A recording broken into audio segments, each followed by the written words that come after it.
నమస్తే. ఎన్నికల ఫలితాలు రాబోతున్నాయి. జూన్ 4వ తారీఖున ఈ కౌంటింగ్ అంతా అయిపోయిన తర్వాత మనకి ముఖ్యమంత్రి ఎవరనేది అర్థమవుతుంది. అయితే ఈలోగానే ఏ రోజున ప్రమాణ స్వీకారం చేస్తారనే దాని మీద రకరకాల వార్తలు వస్తున్నాయి.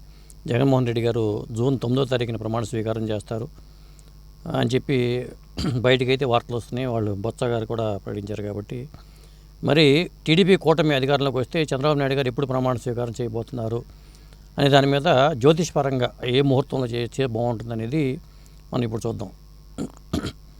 చంద్రబాబు నాయుడు గారికి సంబంధించి పుట్టిన తేదీ వివరాలు చూసుకుంటే మనకి 1950 ఏప్రిల్ 20వ తారీఖు అనేది మనం చాలామంది చెప్తూ ఉంటారు. జాతకాలు కూడా అలాగే చూస్తూ ఉంటాం. కాబట్టి ఆ రోజు ఉన్న నక్షత్రం కృత్తికా నక్షత్రం.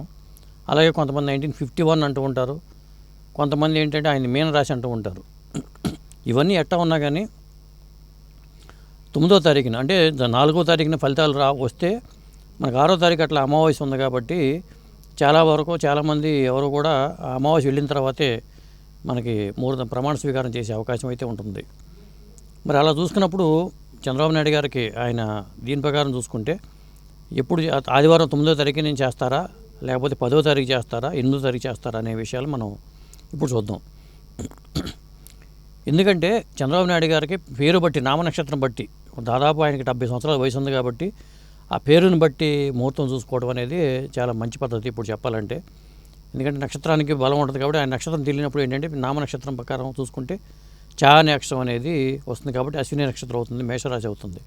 కాబట్టి తారాబలం చూసుకోవాలి, చంద్రబలం చూసుకోవాలి, అలాగే సంఖ్యాశాస్త్ర పరంగా కూడా చూసుకొని మనం చెప్దాం.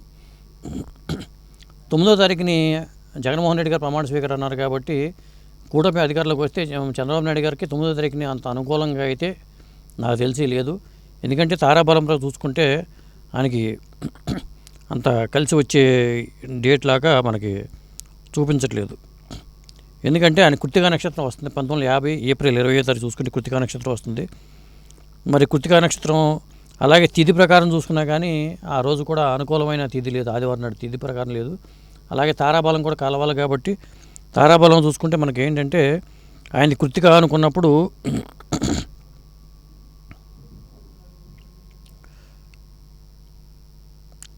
ప్రత్యతార వస్తుంది.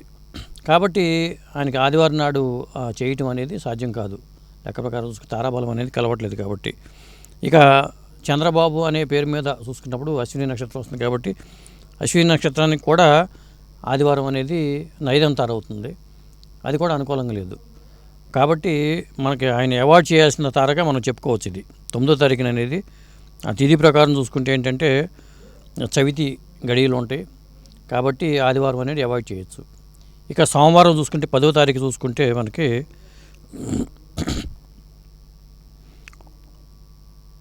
సోమవారం చవితి సాయంత్రం వరకు ఉంది. కాబట్టి 4-14 వరకు చవితి ఉంది. ఆ తర్వాత పంచమి గడియలు వస్తున్నాయి. కాబట్టి సోమవారం సాయంత్రం పెట్టుకోవడం అనేది బేసిక్గా ఉంటుందని చెప్పొచ్చు. అలాగే తారాబలం చూసుకున్నప్పుడు కూడా మనకి ఏమవుతుందంటే కృత్తికా నక్షత్రం అనుకున్నప్పుడు మరి కృత్తికా నక్షత్రం చూసుకుంటే సాధన తార అద్భుతంగా ఉంది. ఆ రోజు సోమవారం సాయంత్రం చేసుకుని ప్రమాణ స్వీకారం చేస్తే సాధన తార బాగుంది. కాబట్టి సోమవారం సాయంత్రం పెట్టుకోవచ్చు. లేదా అశ్విని నక్షత్రాన్ని చూసుకున్నా కానీ మిత్రతార అవుతుంది. కాబట్టి సోమవారం అనుకూలంగా ఉంది. ఆదివారం మాత్రం చంద్రబాబు నాయుడు గారి జాతకంలో అంత అనుకూలంగా అయితే లేదు. ఆ సోమవారం నాడు మంచి ముహూర్తం చూసుకుని ఆయన ప్రమాణ స్వీకారం చేయడం అనేది మంచి పద్ధతి. ఇక చూసుకుంటే మనకి సోమవారం కాకుండా ఇంకా ముందుకు వెళ్దాం. అది ముందుకు వెళ్తే 8వ తారీఖు ఉంది. అమావాస్య వెళ్ళిపోయిన తర్వాత 2 రోజుల తర్వాత. కాబట్టి 8వ తారీఖుని విద్య సాయంత్రం వరకు ఉంది. ఆ తర్వాత తదియ గడియలు వస్తాయి.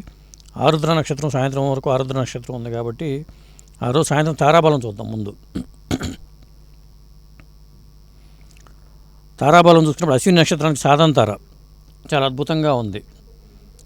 సాధన తార కాబట్టి అంటే చంద్రబాబు అని చా అనే అక్షరం మీద చూసుకుంటే అశ్విని నక్షత్రం అవుతుంది. కాబట్టి ఆయనకి అశ్విని నక్షత్రం ఉన్న సమయంలో సాయంత్రం 7:30 లోపు ఆయన ఏ టైంలో ప్రమాణ స్వీకారం చేసినా కానీ అద్భుతంగా ఉంటుంది.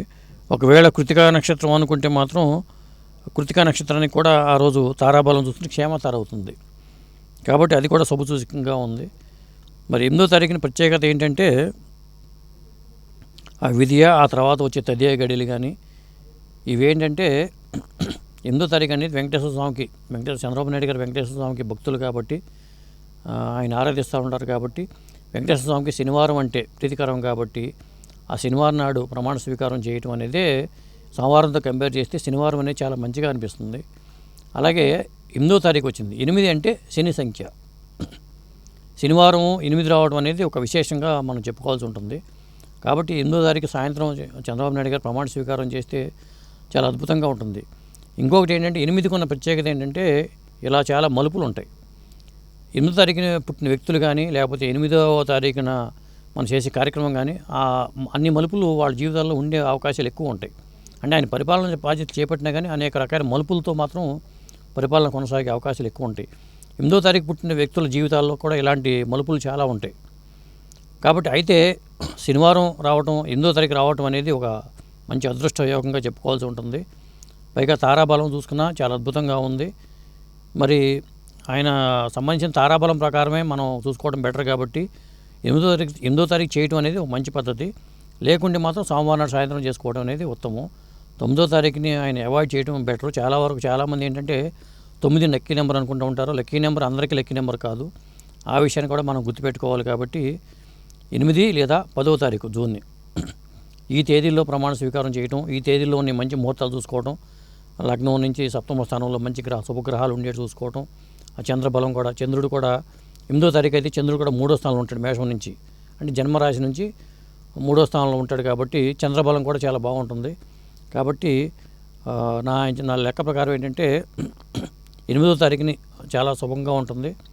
లేకుంటే మాత్రం 10వ తారీఖుని చేస్తే బెటరు. ఇదండి. నమస్కారం.